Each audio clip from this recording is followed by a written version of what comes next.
Hello everyone, welcome or welcome back to the Cozy Soul Knitting Podcast.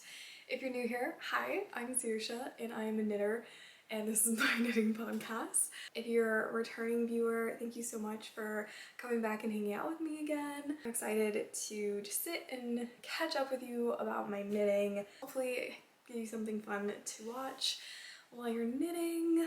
I'm super excited. I did not expect to be able to film today, so it kind of worked out perfectly. Today is Friday, but yeah, I wasn't expecting to film because we've been having work done on the house. Not anything crazy, but my parents wanted one of the bathrooms slightly redone. We've had somebody over the whole week working on the bathroom, and they were supposed to come today but couldn't make it, so I thought I was gonna have to kind of, hang around the house while the work was getting done and not really be able to do too much considering probably loud. But yeah, they weren't able to make it today, so I get a nice quiet house to film. Very exciting. It's been a little over 2 weeks since I last filmed a podcast, so I'm gonna share with you what I've been working on since then. Let us start with what I'm currently wearing, which is my Lanark. I feel like, I don't know if I've ever actually worn this on the podcast. I mean, maybe I have, but I definitely was knitting it while it's been on the podcast before, but I don't know if I've ever worn it in an episode. The weather is like, it's very sunny out, but well, it wasn't. I feel like, I don't know. I went out this morning to take my dog out and I have a little bit of fiber in my nose right now. Like, it's itchy. But yeah, I went to take my dog out for our morning walk and it was cloudy. It was very chilly. And now it's like sunny, but it's still chilly. So I broke out my Lanark. I feel like I've knit this last summer. Not this like previous summer that we just had, like the one before that. I finished the Lanark and I feel like I don't know, I feel like I don't always get the opportunity to wear it because sometimes I'm like, oh, it's not cold enough for the Lanark, but I don't think that that's actually true because I have it on right now and I'm still a little cold. So I don't know, but this is one of my most favorite things that I've ever knit. It's all over half fisherman's rib. It's the Lanark by Clow, aka the Crayabea. I'm sure you've seen it before. Has a little bit of pilling. I could probably, should probably do a little bit of de-pilling on it. But yeah, I love this so much, and wearing it again, I'm like, I need to knit another one.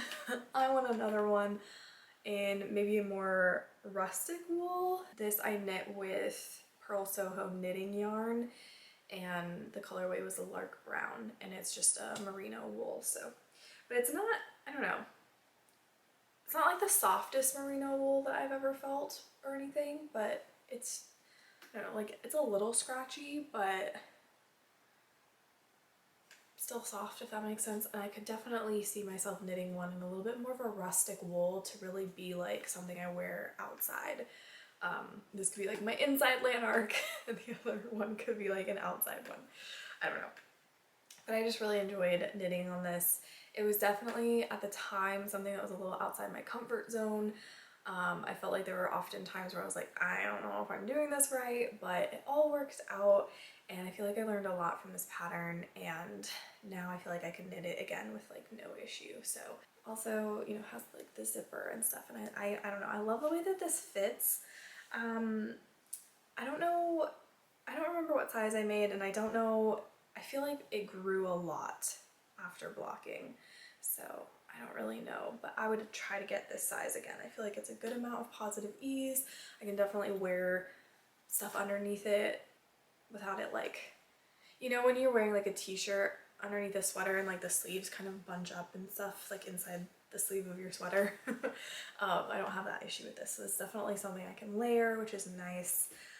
So I'll probably opt for however much positive ease this is, which I don't know. Maybe I will measure it and put that on the screen. But anyways, that is my what I'm wearing.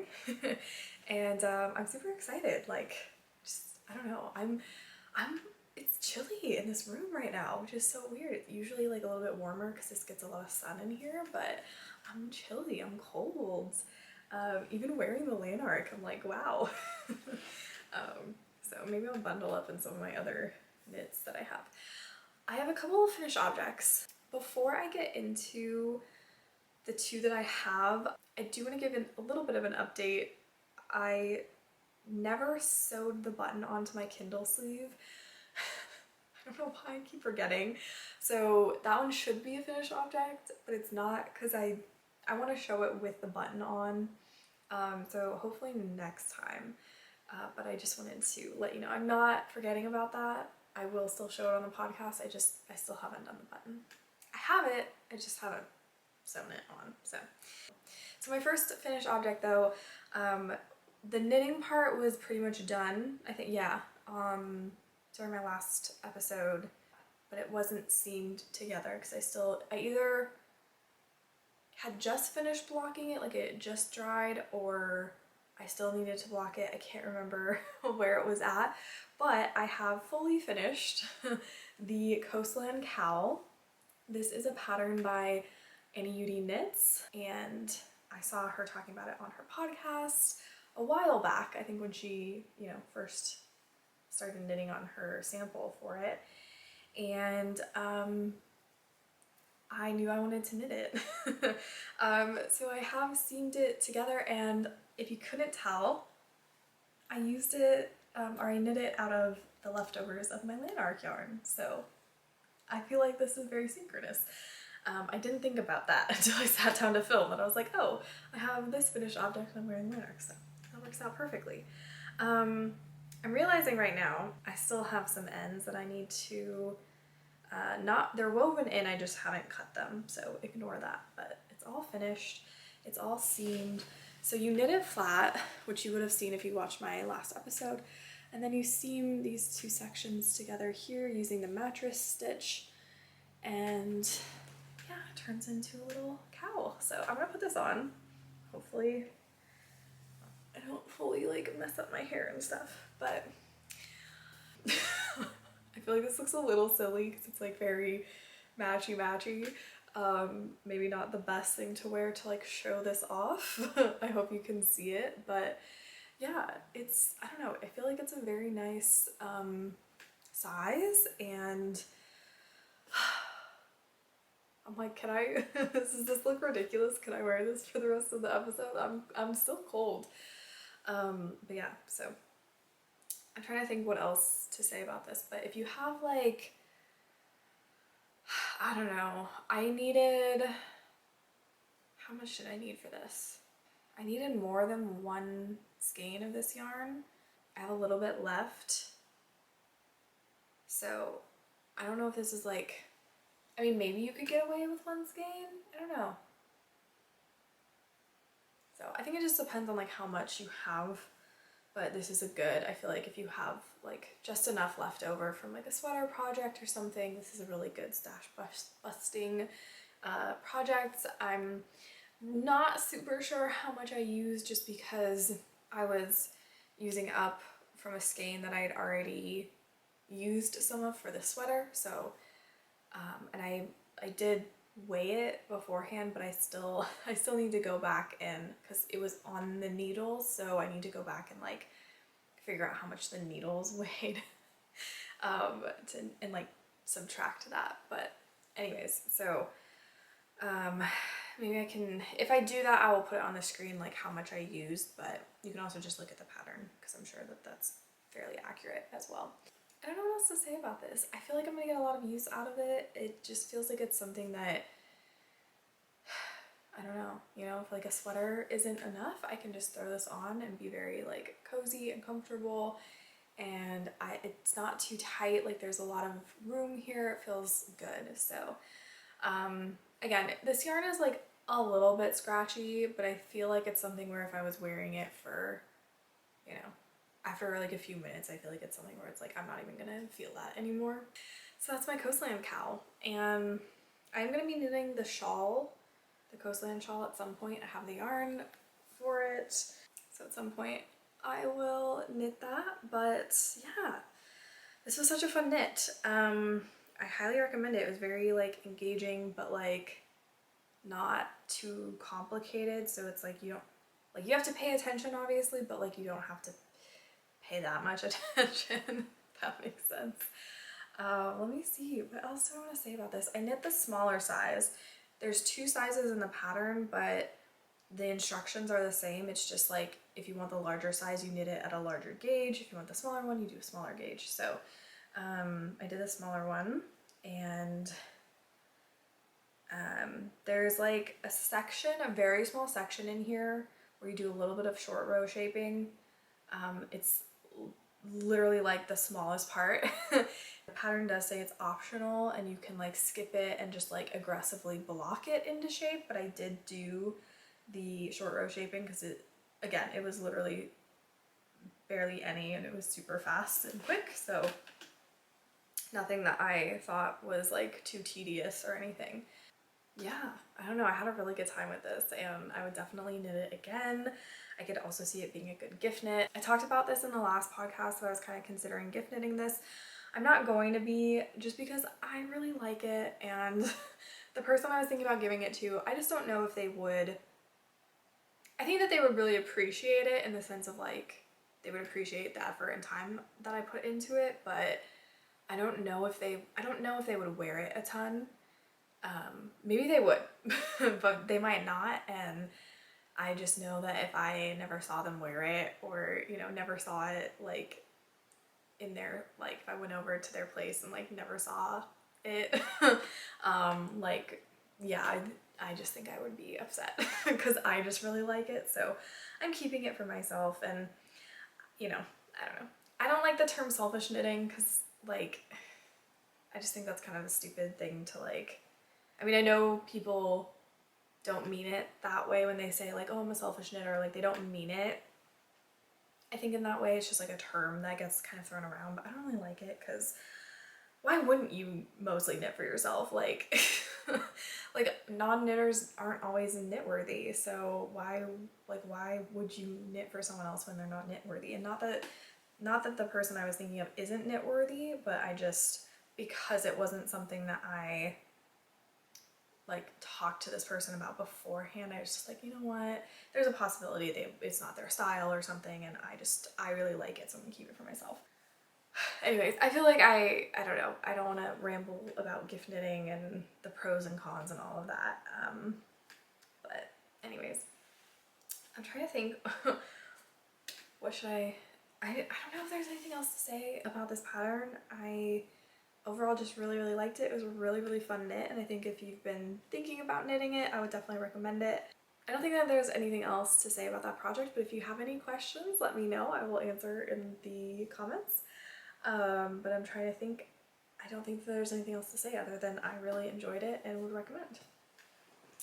Pattern was written super clearly, and I mean, it's not a super complicated design or anything, I don't think, but yeah, the pattern was really well written, formatted, all that, and I will definitely be doing more of her patterns. Yeah, let's move on to my next finished object. They're not dry yet, but that's okay. I've got my blooming lavender socks. So they're still drying. They're mostly dry, they're just a little damp still, so I figured since they're on the sock blockers, it's probably fine to like show them, and you know, I'll put them back on the blocking mats to continue to dry later. But these are my first pair ever of colorwork socks, and they were pretty successful. If you've been here before, you know we've talked about this quite a few times, that I knit, or well, one of the socks, the leg, I knit just on magic loop like the regular way, and then for the foot and then for the other sock I knit them inside out for the colorwork portions to help with my floats. So this is the one where I did not knit the leg inside out, and it did block out for the most part, but you can still see, hopefully, there's a little bit of puckering still where the magic loop part was.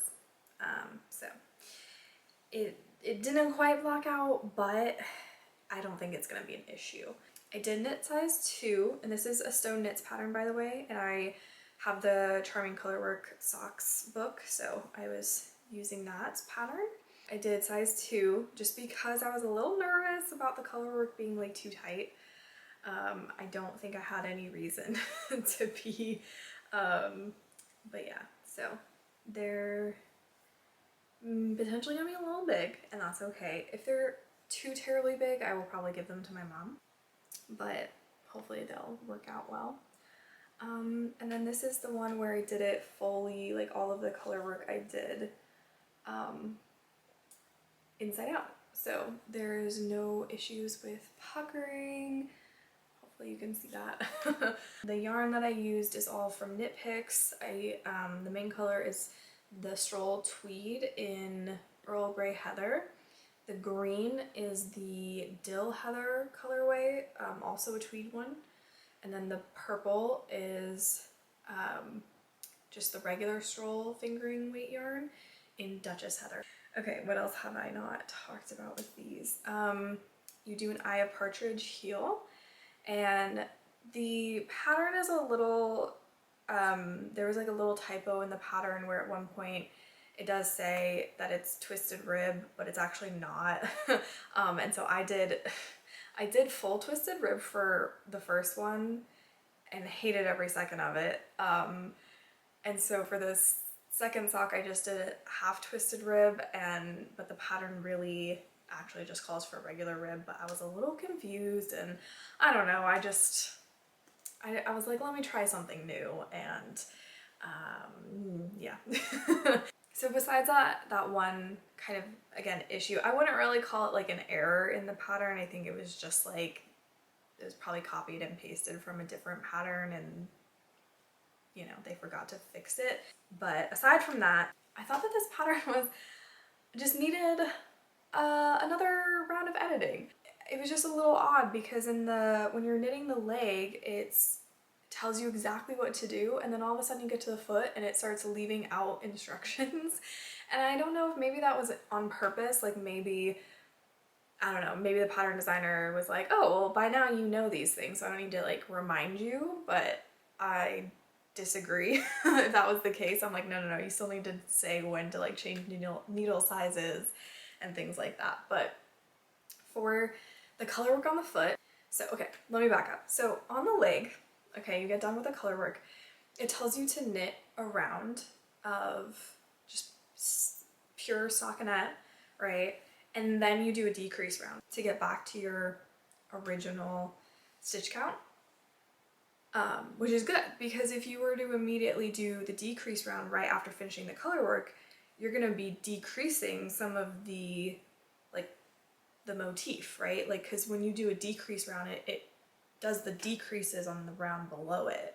Like, those are the stitches that are getting knitted together or whatever. And so if you do that right after you just finished your color work motif, like, you're gonna mess up the like last round of your color work. So you need to knit a round of no color work and then do decreases, unless the decreases are strategically placed within a color work pattern. That's different, but like when you finish the motif, you do not want to immediately do decreases. On the toe, it just tells you as soon as you're done with the color work, it says to do the decreases. But if you do that, you mess up the color work. It wouldn't be super noticeable on a sock, but as I was knitting, I was like, wait, this is messing up the color work, what the heck? And so I undid it and I did a round of knitting before doing the other decrease row. And then also that same area of the pattern does not tell you to go back down a needle size to knit your toe, which I thought was weird. Again, it feels like it was just instructions that were left out on accident rather than, you know, specifically left out. But I just thought I would note that in case if you have the book. I don't know if maybe if you were to buy the, you know, digital copy, maybe she's updated it, I don't know. But if you have the book, obviously, like, you don't get like a new book when they, you know, fix things in it. So I just thought I would mention that because I thought it was a little, I don't know, I was like, that's a little annoying to when you're knitting and then you're like, oh, you didn't tell me I was supposed to do this, but I am supposed to do this. Like, let me go back and, and fix that. So I just thought I would share that with you. If you are planning on knitting this and you have the book, just beware that the foot portion doesn't tell you to change back to your main needle size, and it doesn't tell you to knit the round after the color work on the toe before doing the decreases. Another thing that I did, and this was just because I was so excited to get to a new heel that I'd never knit before, I didn't do the contrast color. I wish I had. I think it would have looked better, but it's fine. It's not, you know, it's not going to be super noticeable when you're just like wearing them and stuff. But anyways, those are my Blooming Lavender socks. Overall, I really enjoyed the pattern and I would still recommend it. Just like note that it kind of goes from like holding your hand to like not. And I don't know if that was intentional or not, but it's not a huge deal. I just thought I would note it. So not trying to like be overly critical, but just a heads up if you're going to be knitting those socks. I am excited to knit more socks from that book though, because there's a lot of really fun designs that I'm looking forward to. So, okay, let's see. I have a lot of whips to talk about. I'm trying to figure out which one I should go with first. It's probably obvious since I'm not wearing it and I didn't talk about it in the finished objects section, that I didn't finish my Leith cardigan. It's still sitting on the blocking mats, it's dry, but it's still not done because, where is it? I'm still knitting the button band. So this has taken a lot longer than I kind of anticipated just because of how many times I've blocked it and then had to wait for it to dry, because I really want to make sure the buttonholes are in the right place. I've done all 4 of them now, and so like this was the last one, so now I'm just knitting on it, but it hasn't been my focus recently. So I've just been kind of doing a little bit here and there. I want to get a good chunk more of this done before I block it again, and then I'm going to start seaming it, and then I'll see like how much left I need to do, and maybe steam block it once I get it to the right length, and then finish seaming it, and then kind of like if I need to undo a few rows or knit a couple more rows or something, I can do that real quick. So this should be done by next podcast, but we've got a lot of other things on the needles as well and things I want to cast on, so we'll see. But I do want this sweater done. I'm kind of I love it, but I'm kind of over it. And I just really want to have it to wear because it's going to be so cute and so much fun to wear, and I'm just like, I just need it to be done. But knitting a button band is not the most exciting thing.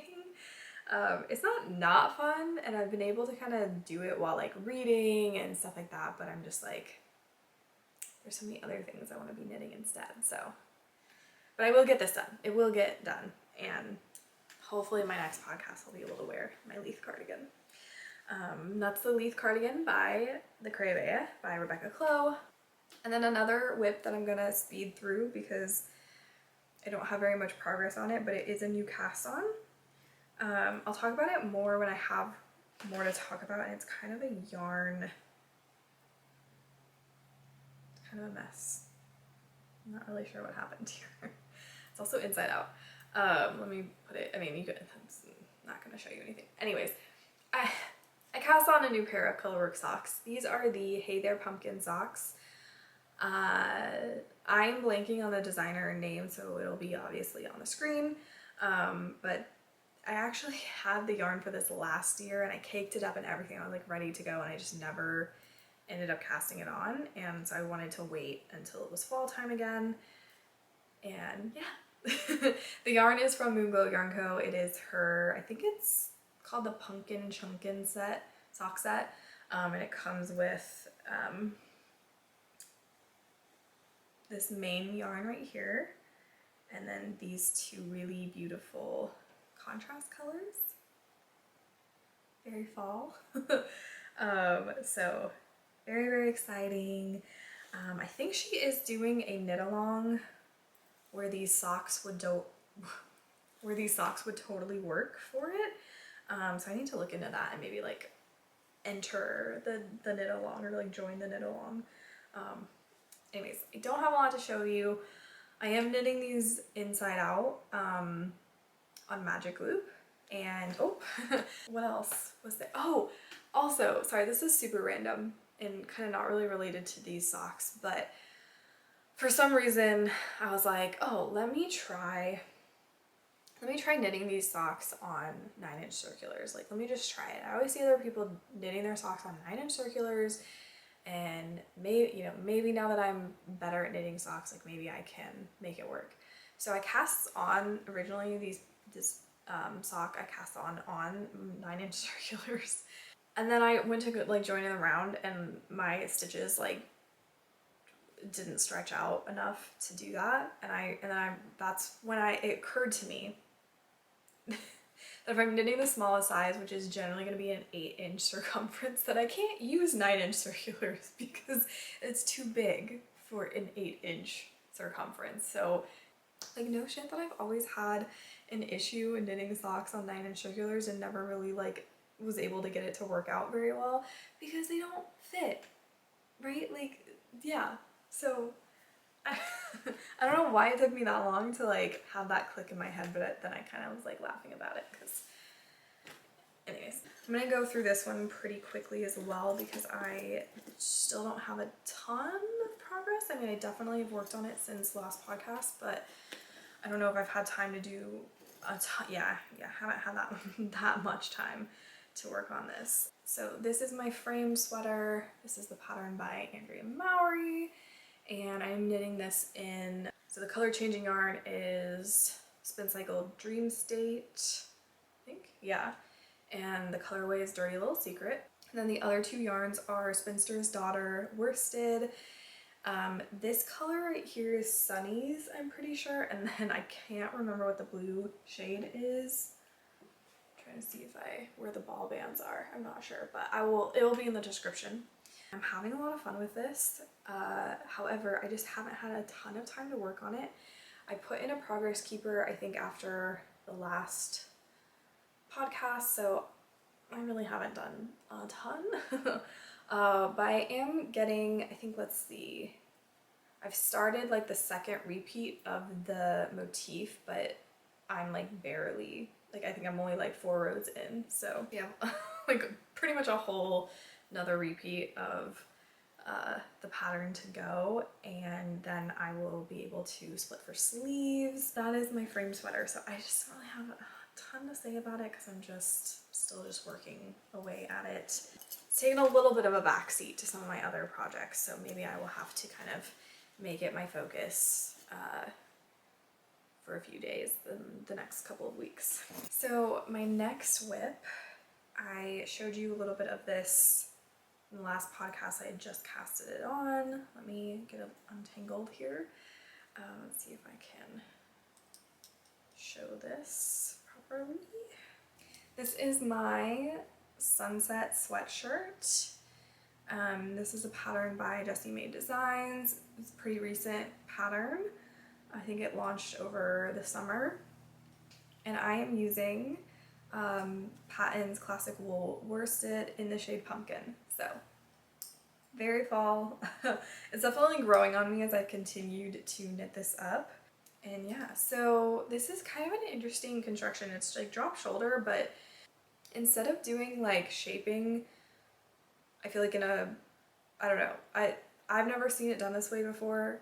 So instead of kind of doing the shaping like, yeah, the way that you normally would, you do like shoulder shaping. So I don't know if you can kind of see like how, I don't know, it kind of like, there's like these bumps here.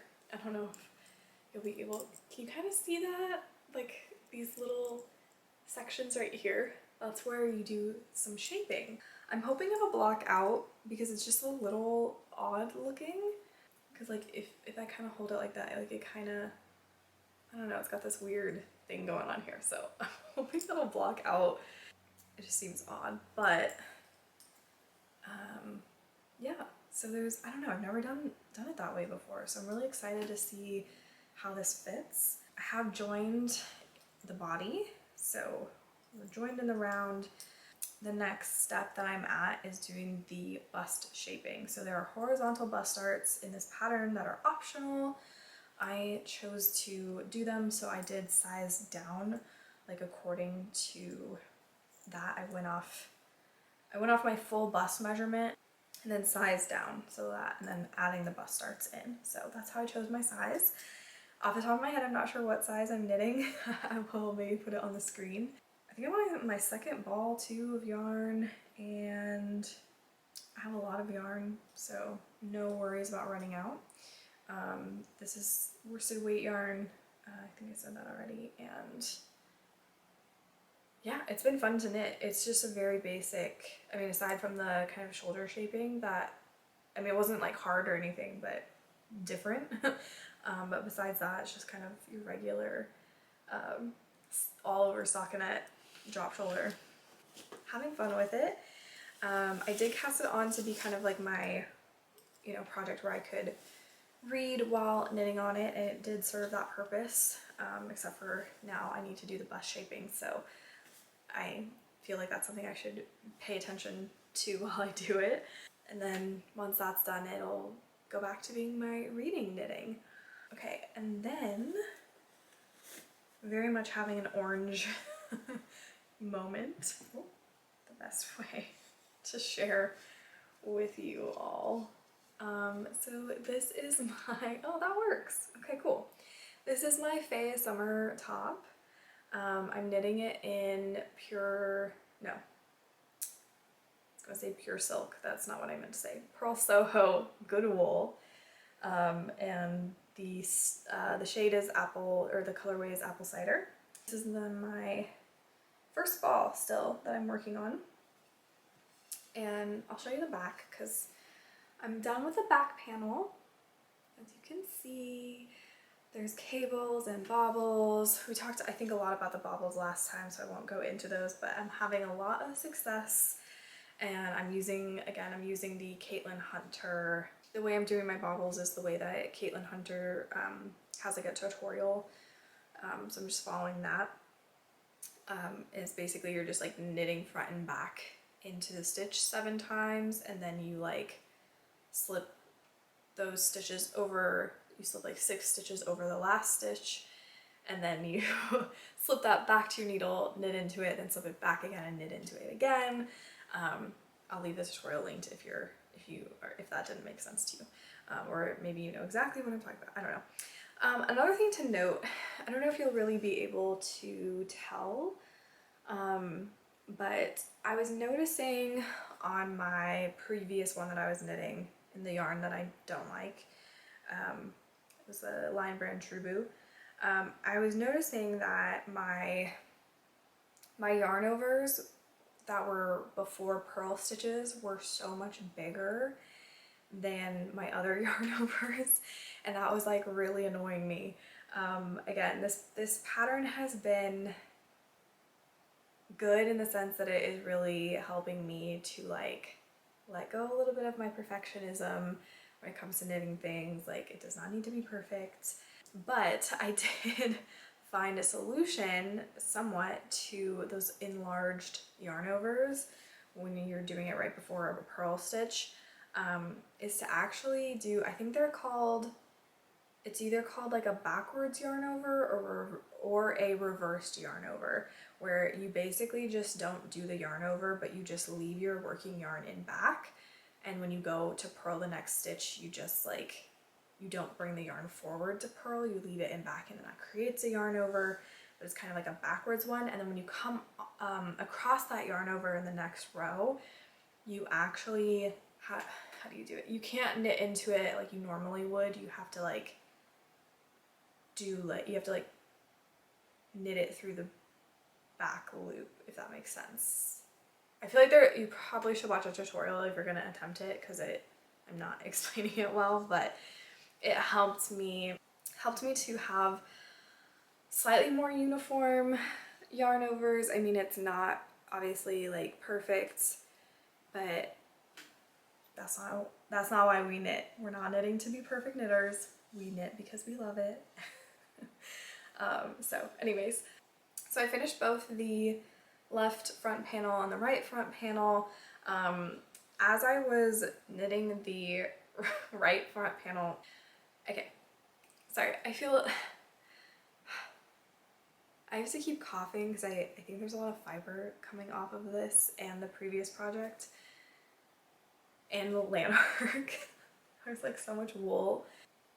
I feel like it kind of gets in my throat a little bit or something. So trying to compose myself after coughing. As I was working on my right front panel, I started looking closer at my left front panel. Sorry, this is like, there's not enough in the front to like keep it from sliding backwards. And so I was noticing, and long story short, I had to redo the left front panel. I had to like totally rip it out because for some reason I had missed doing this first cable. And so it was looking very weird, and I was like, why are we going so long without doing the cable? Because like I just had this one here, this cross here, and not this one up here, and I was like, that just looks odd. And I think I'd also missed starting to do the yarn overs as well, and so it was just looking a little odd. But I was like, okay, whatever, like let's trust the process, I guess. And then I started the right front panel, and I did not miss the first cable cross. And then I was looking at it and I'm like, I obviously messed up over here. I don't know what happened. Because like the bobbles and everything too were like, honestly, I think I somehow maybe like repeated rows that I wasn't supposed to, because I swear I just had this big section where like not a whole lot was happening for a really long time. So I think I must have like accidentally repeated some rows. So I don't know. Not too sure what happened, but obviously I messed up. So I just like ripped it back. I was gonna try to like pick up stitches, but I just feel like it's so hard to like pick up when there's texture. And then I was like, I also wouldn't know for sure. Like I wasn't confident I would know exactly what row I was on, even if I did successfully manage to pick up stitches. So I just ripped the whole thing back because I was like, I'll just pick up the stitches again and it'll be fine. And it was. So, and then I had a lot of yarn. Oh yeah, this is all the yarn that I had left over after re-knitting. And I was like, because I know sometimes when you knit with yarn that you've already knit with, it can kind of like, you end up using a little bit less yarn because you've kind of like, I think maybe stretched it out a little bit. I don't know if that makes sense. Maybe I'm wrong, but like I've had that happen before where I've like had to rip things back and then I re-knit it and I'm like, oh, I have a little bit more yarn, like the tail is longer, but I've never had it be like this. So that's why I'm like, I think I repeated rows that I wasn't supposed to because I have like quite a bit of yarn left. So as you can see here too, I've just only done a couple rows here where I've casted on stitches to join the front panels. And obviously I'll be knitting more of the front panel before joining to the back panel. But I'm having so much fun with knitting this. Every time I pick it up, it's just been such a joy, and I've definitely been reaching for this project more so than my other ones. There's my Faye Summer top. Yes, that's the name. And did I mention this is by Irene Lynn? Sorry, maybe I should podcast every week because I feel like I just get so out of practice and I like don't know what I'm saying, like what I'm supposed to talk about. I'm trying to think if there's anything else I can mention about this, but yeah, I'm just really enjoying it. I definitely recommend it. Oh, and then Jenny from Honeybird Studio and Faith from Fiber Fables are hosting a knit along for Irene Lynn. So you can knit any Irene Lynn pattern and join the knit along. Check their Instagram and their channels for more info. I will leave their YouTube channels linked in the description like usual. I feel like they're always linked in my description. So yeah, you can check out their social media pages for more details on the knit along, but I believe it started, and Irene Lynn has so many amazing patterns to choose from. And I might talk a little bit at the end about one that I'm considering casting on, so like specifically for that knit along. But if you wanted to do the Faye Summer top, you could do that for the knit along. So, no, I have one more. I have one more whip. I think there's a couple other whips that I have that I haven't really been working on, so I'm not going to talk about them. So if you're feeling like I'm missing something, I'm not talking about every single whip, just because if I haven't worked on it in the past 2 weeks, then there's really no point in me talking about it. So, okay, before I pull this next whip out, if you do not want to see spoilers for the Westknits Cowl for the Go-Go Dynamo shawl, for Clue 1 and Clue 2, please stop watching. Well, don't leave. I have more things, but if I will leave a timestamp. How about this? I'll leave a timestamp. It'll be in the, I'll put in a pinned comment and it'll be in the description. You can click that timestamp and it'll take you to when I'm done talking about this. So if you want to avoid spoilers, but if you don't care or you're not knitting, you know, this, and it wouldn't be a spoiler for you, then yeah, let's talk about my shawl. So if you don't want spoilers, pause the video now, find the timestamp, and you know, go forward in the video. Okay, I'll just kind of give you guys a little reminder of the colors that I chose. So this is Cascade 220. No, that's a lie. This is Cascade Heritage. And I said in my last podcast that the color was highlighter pink. It's actually highlighter guava. Apologies. And the specific number for it, because not all the websites use the names and the name wasn't on the ball band, it was just a number, so I'll have the number in the description box as well. And then this was from Farmer's Daughter. It is their Foxy Lady base, which, funny story, I don't know if it was just because I have this yarn listed in my description box, but I was looking at my last video and, you know, like YouTube will kind of tell you like when people were like searching for things and then your video popped up and they like clicked on it and watched it. And one of the search terms was, for some reason, the number one was Laura Penrose for some reason. I think maybe because I had talked about the Stella quilt cushion and Stella quilt blanket. And so I had those listed in my description box as well. So I think my video was popping up for people searching for Laura Penrose. But then the second one was Foxy Lady. And I was like, I don't think that was knitters searching for that. So I'm almost tempted to like not put the name of this in the description because I don't want my video popping up for when people are searching Foxy Lady. Awkward. Like, not what you're trying to find. Anyways, but this is Foxy Lady, and I think that, what's the colorway name? It's A Case of You, I think. And yes, so I really like how these look together. Unfortunately, the speckles in this are just, they're really not showing up in the shawl, which is, I think has to do with because they're very faint in person. Online, this looked more speckly, like more, there seemed to be like more speckles and like deeper speckles, but it's very faint in these skeins. I don't know if that's a dye lot thing or what, but they're just very, very faint. And then the shawl pattern, I feel like doesn't lend well for this yarn to really like show itself off. That's fine. It's all good. I think it's gonna turn out beautiful. And then really quickly before I show the shawl, I also decided to do a mohair dare. So because this wasn't giving the speckliness, I was like, I need something else in here. So I decided to use some of this leftover mohair from my Oslo sweater. This is the Mayflower Super Kid Silk, I think is what it's called. Just like a mohair. The shade was Pesto, and I have quite a few balls left over from this. And I'm just like, I don't know, I have like, I think I have like 5 full skeins of this, and I was just like, I don't know what I'm gonna do with that. Like, I could use it for another sweater potentially, but like, I don't know.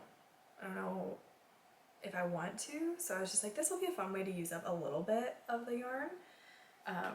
So we did a little mohair dare. If you're not like familiar with the Westknits thing, he has little sections in the shawls. Oh, he has little sections in the shawls where you can like add in like a mohair, kind of spice it up, and it's a little bit of a dare because, you know, you don't really know what it's gonna look like. And yeah. Okay, so anyways, I'm gonna do my best to show you my shawl, but my cord is not, it's not long enough to spread the stitches out. So this is what it's looking like. I feel like it's so scrunched up you can't really see it. So I'll try and show you kind of individual sections.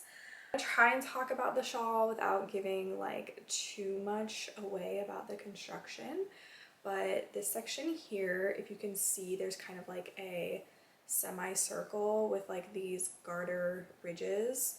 Really nice texture. Yeah, you see that like semicircle. So it starts off where you make like 3 of these semicircles. So it's kind of like some modular knitting, I guess. And then you connect them with these garter stripe like triangle sections here. And yeah, and then the next section was these little bubbles here, which was a cool technique, but I'll talk about it in a minute. I don't really like this section too much. I don't mind how it looks, but like knitting it was a little bit of a pain. And then my favorite section so far, and where I incorporated the mohair, so it kind of gives a little marled effect, is this brioche section, which I was very excited for. And I have had a lot of fun knitting on this. And then, so this part is the end of clue 1, and this is the start of clue 2. I wish I had a longer cord to be able to show you. So unfortunately though, I just don't, and I don't think that the interchangeable needle set that I'm knitting this on, I don't think it came with an extender, so, or a long enough cord. Okay, so real quick, I want to talk about the little bubble section. So like, I won't go into exactly how you do it, but it does involve dropping stitches, and then you have to like drop the stitch down a few rows, but this yarn sticks to itself so much. So this bubble row was such a pain because I had to like take a tapestry needle and like really like kind of yank it through to like get the yarn to unstick from itself so it would actually drop down. It just took forever. And I have to do it 2 more times. So I'm like, it's gonna be a little bit of a pain, but I'm hoping it'll be worth it. Okay, the brioche section has been my favorite part so far. It was so much fun to knit, and now I'm just like, I need more brioche. I want to knit all of the brioche patterns. So if you have knit something that had brioche in it, whether it was like all over or maybe just a section that if you enjoyed it, let me know. Leave me some pattern recommendations in the comments, because I think I'm gonna be for sure a brioche knitter. I feel like it's one of those things where you either like love it or hate it. I feel like that's always the way I hear people talk about it, is it's like a lover, like you either love it or you hate it. But I feel like I actually haven't ever heard anyone talk about it in like a way where they like absolutely hate it. So I'm curious to know if you, those of you watching, are you a brioche knitter or no? Or are you like, looks cool, but I'm a little nervous? I feel like it's actually like very easy. So, and I've already done half fisherman's rib, which is on the inside is half brioche. If you were to like turn it inside out, it's half brioche. But yeah, I feel like I was much more of a beginner knitter when I knit this, so it was a little hard. Like I think I wasn't as good I think I wasn't as good at reading my stitches when I was knitting this, so I feel like I made a lot of mistakes just because I wasn't able to read my stitches very well. But now I feel much more confident in reading my stitches, and so I feel like I picked this up really well. And it was really, really fun. So I'm curious to know, do you like it? Do you like brioche, or do you hate it? or have you never tried it because it's a little intimidating? Let me know, because I feel like it's one of those things where maybe it looks intimidating, but it's actually not too bad, personally, in my opinion. But I mean, I could see why people wouldn't like it, I suppose. It feels very meditative almost, in a weird way. So yeah, but that is my Cowl shawl, my Go-Go Dynamo shawl. And oh, and I forgot to mention this. So my friend Miranda, who's my knitting friend that I met through this podcast, her and I are doing kind of like a knit along within the mystery knit along. So we're just sending each other updates as we work on this, and it's been really fun to have, like, I don't know, because sometimes, like, I don't know, if you follow me on Instagram, you know I'm not super active over there. I have like little spurts where I'll like post to my stories more often and then I kind of will stop. I'm just like, I don't know, I don't really like posting much on social media these days. Like, I've just never really been super good at being like consistent with it, and I don't really care about growing my Instagram, so like I just don't really post there very much. But it's been nice to have someone to, like, you know, just send little update pictures to. Like, I don't have to like make it look nice or anything, but we just get to like chat about it. So that's been really cool to have. And oh, her colors are so beautiful too. I'm like, they're so pretty. So it's been, yeah, it's just been fun. And then we were talking about this, where we're kind of feeling like he's taking parts of previous year's Cowl shawls and kind of putting them together in one. And I was thinking, because I've only knit the last year's, the Geo Gradient, but this section right here reminds me of a part of that shawl, because it's got these raised garter ridges, and like that, when I started casting on for this, I was like, wait a second, I feel like I've done this before. And it's because I have. I'm actually gonna go grab my Geo Gradient real quick. So this is my Geo Gradient shawl, and this is the part that I was thinking of right here, where, can you guys see that? They're not as like, that's funny, they're not as raised after blocking, but this section right here with the eyelets, but these solid sections here are like these raised garter ridges, but they're not they're not as raised as these ones. I think they'll flatten a little bit as it's blocked, but I remember them being a little bit more textured when I was knitting this. But yeah, it kind of reminded me of that, and now I'm like, ooh, it's a little cold, maybe I'll just put this on. Okay. So yeah, still not sure how to wear shawls. We'll get there though. I'm stepping into my grandma shawl knitting or shawl wearing era of my life. So eventually I will figure out how to style these. I feel like it looks kind of funny with the, let me see if I can,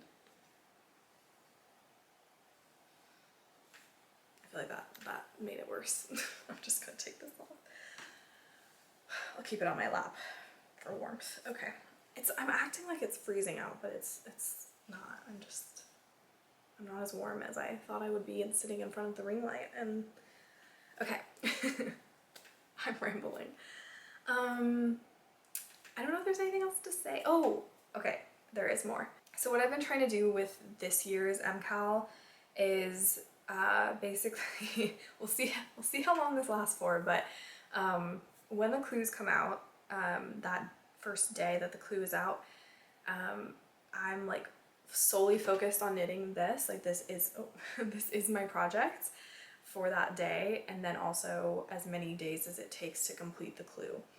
I feel like this will help me stay on track, because if you've been here for a while, you know this took me almost a year to finish. I wasn't always working on it, but it kind of was a languishing whip for a while there, because I, you know, got other projects. And I think when the Cowl is over, I think it's kind of easy if you haven't finished or you're not close to finishing, it's kind of easy to be like, oh, I'll come back to that kind of thing. So I'm trying to stay like engaged with this, but we'll see how long that lasts for. But basically like like Thursdays are the days the Clow comes out. So like Thursday, Friday, Saturday, Sunday, I'm working on this, and then I'll switch to my other projects for the rest of the week. The first Clow took me, I think, 4 days of knitting. Obviously not knitting for, you know, full, you know, 24 hours each day or anything like that, but like my normal knitting time that I get in each day. It took me about 4 of those days to get through Clow 1, and then I am only like 1 section into Clow. Well, I'm like 1 1/4 sections into Clow 2. So I'm assuming it's going to take me a few more days to finish Clow 2 as well, and then I'll switch back to my other projects that I have. Back with a new battery, fresh one. Let me kind of put this away. But yeah, so that is my Cowl shawl. I imagine this will take me another couple of days to finish Clow 2, but that's how I'm planning to try to stay on top of this shawl this year and not let it languish. But at the same time, I do a lot of other projects, and I don't want to like totally abandon them. So we'll see. And if I get a little behind, like that's okay. It just kind of is exciting to like challenge myself to keep with the pace of the Cowl, and not in a competition way. I don't give a shit if I'm knitting faster or slower than someone else. I'm not trying to like win. I know it's not a race. I personally just kind of want to challenge myself to try to stay on top of it. But if I don't, it's not a big deal. But that is how I'm attempting to kind of manage all of my whips. And I don't know if people find that interesting, but I personally find it really interesting hearing how other knitters who are not monogamous knitters, I find it interesting to hear how they manage their whips. So maybe that's nerdy, but I like it. So I thought I would talk about it a little bit. I think, oh my gosh, is that all my whips? That might, yeah. Those are all the whips that I'm going to talk about today. I do have other things on the needles, but they're not getting love right now. So I won't talk about them, maybe next time. I do have some acquisition, well, like 1 acquisition. And then I have a future plan, I guess, to talk about. Let me start with my acquisitions. So I bought some yarn because there was a little bit of a sale on it because of a pattern that just got released. So I did buy some Durarum Natura Ulysse. I don't think I'm saying that right. Pretty sure this is a French brand, and it's 100% wool. I forget. I think it's considered a sport weight if I'm not mistaken. And you may have guessed it, I did buy this for the Kip sweater. So what color are you? The color is, I'm not gonna say this correctly, a robble. I feel like that's not how you say it. It's probably like a robble or but like French. So apologies. I'm translates to maple in English, which yeah, that makes sense. It's very like fall color. So let me Arable pronunciation. I'm so sorry. Oh, I was real off. Do it again. So I have 6 balls of this, 6 donuts. Ta-da!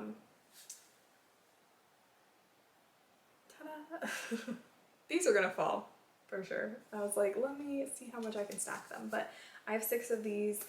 Gonna be knitting the Kip sweater, which is a pattern by Rebecca Clow, aka the Crayabea. I like her patterns. What can I say? So yeah, I bought those from La Mercerie, which is in Bainbridge Island, Seattle-ish, Seattle adjacent, but I did get them shipped. So I was kind of thinking about it. I was like, the cost of like, and the time spent getting on a ferry to go over to Bainbridge Island would probably be the equivalent, like in gas spent to get there as well. I don't know, could equal the shipping costs potentially, so I just decided to go ahead and get it shipped also so that I could get it was like 10% off when the Kip sweater was released. This yarn was like 10% off, so not, you know, crazy amount off, but you know, every little bit counts. So I'm hoping to cast this on soon. I think, so my birthday is coming up. It's October 21st. And I'm thinking of doing a birthday cast on. So I've been catching up on Finished Knitting Stories, and Yana from Finished Knitting Stories was talking about, this was like a while ago, or maybe like a month or so ago, but she was talking about how she always has a birthday cast on because she didn't really, like in the past, she really didn't like her birthday, and so she, like in an effort to like her birthdays more, she started doing a birthday cast on, and I thought that that was just a really fun idea because I also kind of, I don't know if I've ever really enjoyed my birthday, like that sounds, I don't know, like I appreciate all that my parents have like done in the past for my birthdays growing up, and you know, things that my friends have done over the years for me on my birthday, and I love getting to spend time with my friends and my family on my birthday, so I'm like grateful. But at the same time, there's always been something, I feel like since I was in high school, and I know exactly the year that it started, and I won't get into why, but ever since that year, I have just really not loved my birthday. It's always just kind of felt more so like a little bit of a burden, and not really I don't know, not really, like, I feel like a burden to other people, like, I need you to celebrate me on my birthday, and I don't know why I feel that way. I know when it started, but I don't really know why. I know that it's not true, but I don't know, I've just always kind of like felt weird about my birthday, and it's never quite, I don't know, I'm always kind of like glad that it's over, like glad we got that over with, kind of a thing when it's done. So I don't know why I'm like that, but I figured I would try out having a birthday cast on and kind of see if that brings back a little bit of magic to my birthday, makes it a little bit more like, you know, and this year I'm really going for a cozy vibe. I don't want to do anything, like I don't want to go out and party. I'm not in that season of my life anymore. So I just want to have like a really cozy time with friends and family and just like not do too much. And I think on my actual birthday, which is on a Monday, I just want to knit all day. I just want to cast on maybe the Kip sweater in the morning and just knit all day. That will be my birthday cast on, I'm pretty sure. There's a possibility I might choose to do something else, but I think that's gonna be my birthday cast on. I'm glad I was watching Finished Knitting Stories to get that idea because it kind of came at the perfect time. What else is there? Oh yeah, so future plans. I actually wrote them down. Not really to talk about on the podcast, but I just wrote down like what I'm gonna cast on next. Let me see if I can find. So Kip sweater is on here. I also want to cast on the stick season soon because I have the yarn for it and I've just been waiting for like fall to cast it on. The Wood Witch wrap, I need to get that casted on for sure because again, that's very seasonal. And then I also want to kind of resurrect my Autumn Doodle whip, which I started, I think it was last year, and did not get very far on, and then it just was languishing forever. So I want to bring that back, get it back on the needles, get it going again. I had a lot of fun with my previous doodle, Cowl, not Cowl, Cowl, and I would love to have another one on the needles. And then I also want to cast on something for the Irene Lynn Cowl, Irene Knit Along, Irene Lynn Knit Along, again being hosted by Faith and Jenny, and I have some options. I have a couple of potential things that I could use to knit some of her patterns. So I think the one that I'm leaning towards though, I have this cone of yarn, and I've kind of been sitting with it, like thinking about if I want to use this, and I think I do. This is one of the Harrisville Designs Shetland cones. It's the colorway Water Lily. I have 2 of these, and they are approximately 900 yards each. I think I'm gonna do the Ola sweater. I don't know if I'm saying that right. I think it's the Ola sweater. It'll be up on my screen because it just calls for fingering weight yarn, and the lace seems like it'd be really fun to knit.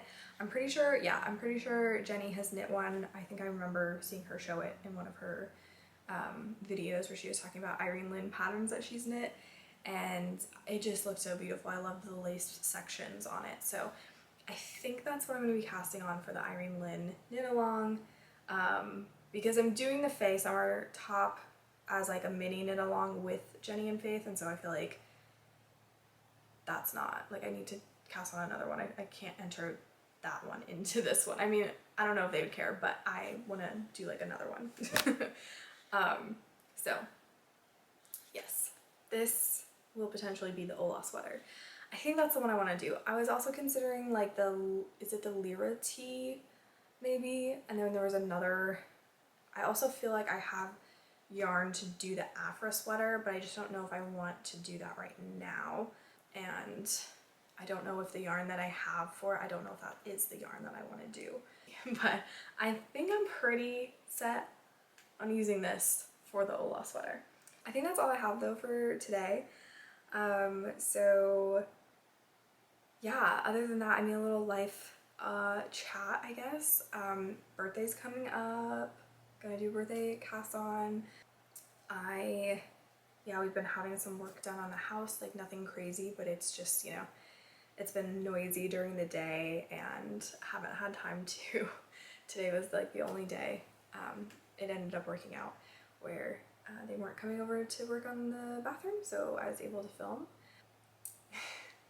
We have a little bit of a mouse problem, potentially. There's been mice getting into our pantry.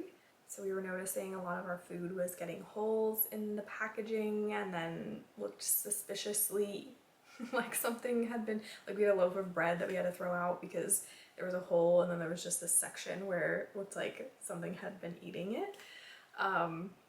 And it, you know, all the stuff that they've been getting into is like up on shelves. And my brother was like, mice can't climb, so it's not a mouse. And I was like, are you sure? I'm pretty sure they can climb. And sure enough, yeah, it's mice. We have, please withhold your judgment, any of you who kind of frown upon this type of thing. We have been setting traps that do kill the mice, and I don't like that. I mean, obviously I wish there was a different way, but I don't think that there really, I mean, maybe I'm wrong, but I don't really think that there's a way other than figuring out how they're getting into the house and like fixing that, which we will be doing. But in the meantime, we don't know how they're getting in, and so we need to hire someone to like come out and figure that out. And in the meantime, like we do need to, you know, protect our food, because like there's a lot of wasted food, because you can't, if a mouse has been eating something, you don't want to eat that thing. Even if they didn't get to all of it, you don't want to be eating it, because they spread like diseases and stuff. So yeah, so we have to throw out a lot of food. So if we didn't catch them, we'd be throwing out a lot of food, which it would be really bad too. So is it a perfect solution? No, but it's just been an interesting, I've never, of all the other places that I've lived in my life, which isn't a ton of places, but I've never had mice. So it's just like an interesting thing, and it's been not fun, because the other day I was going downstairs to refill my water and I heard one of the traps go off, and I was like, never mind. I like turned around mid-stairs and like walked back up the stairs, because I was like, I am not going down there. It's weird because I find mice to be super cute, right? But from afar, they freak me out. They move so quickly. They freak me out up close. I saw one outside. My dog was like playing with it, and I was like, what are you eating? Or like, what are you getting into? She wasn't actually eating it. It was fine. It ran away. It was fine. Unharmed. Probably terrified, but unharmed. And when I like saw what she was doing, I like freaked out, and then it like ran towards me, and I was like, oh my gosh, like no. And it scurried away, but like they're so fast. Like yeah, it just kind of freaks me out how like quickly they can move. Other than that, I think that they're like really cute. So it's so sad that they're not staying, you know, outside of the house where they would be able to be fine and live their lives unharmed. But yeah, that was just a weird thing.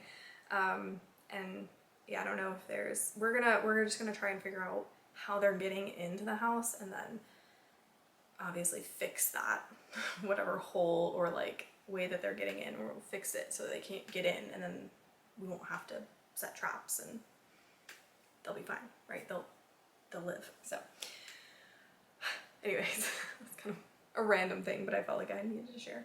I think that's all that I really have to talk about. I'm finally starting to like warm up. I feel like having this in my lap did the trick. Now I'm getting like overheated. I might go yarn shopping for my birthday, so next episode I might have some more yarn to share. I'm hoping, we'll see what happens, but I think I'm gonna be going to La Mercerie and Kid for my birthday. Just like pop on over to Bainbridge, spend the day there, and do a little yarn shopping. But those plans are not set in stone yet, so they may change. But I'm hoping to just do a little yarn shopping. I think I'm gonna get myself, I think I'll allow myself a sweater quantity from each store, if I find things that I like. And also I was thinking too, because I think that they sell, I think both of those stores, I don't know if they have a ton of Spin Cycle, but I think that they do sell some Spin Cycle. So I was gonna take a look at what they have. And I was thinking of getting some Spin Cycle and some other yarn for, I think it's the Harlow hat is what I want to say. It's from Andrea Mowry. It's like her 2-color brioche hat. I think it's the Harlow hat, but I'm not sure. I feel like Ravelry's search function has been not working very well. Okay. Yes, it's the Harlow hat was the one that I was thinking of. So there's like the Harlow worsted and just like the Harlow, which is fingering. So I don't know. Yeah, I think I'll do the fingering one because it's just Spin Cycle dyed in the wool. So anyways, I think it'd be really fun to do 2-color brioche with a color changing yarn. And so I might pick, if they have Spin Cycle either of those stores, and my eye is really itchy. And if they have colors that I like. So I don't really know how much they carry in stock. I just know that they do. I think Kid does have it because I know Knits got some while she was there. So I'm positive that they carry it sometimes. We'll see, you know, if they always have it in stock. And then I think La Mercerie has some, but I don't know if, I think with La Mercerie it was like they have their specific colorway. So I don't know if they have others, but who knows. I'm gonna do a little bit of birthday yarn shopping hopefully, and not that I need more yarn, but you know, I'm gonna treat myself. And then I think I'm not gonna get any more yarn for the rest of the year. I think it's my plan, unless there is something very specific that I am casting on immediately. I might then get some. We'll see. I think that's all I have to say. So thank you so much for being here. I hope you had a fun time. I hope you were able to get nice and cozy and get some knitting in. So if you did make it this far in the video, let me know by leaving me a comment with some sort of flower emoji. I don't know if there's a lavender emoji, but some sort of flower emoji. Let me know. Anyways, I hope you are having a fantastic time with your knitting. I would also love to hear what you're working on, and if you are doing the mystery knit along, the Westknits mystery knit along, let me know what colors you're using. Anyways, thank you so much for watching.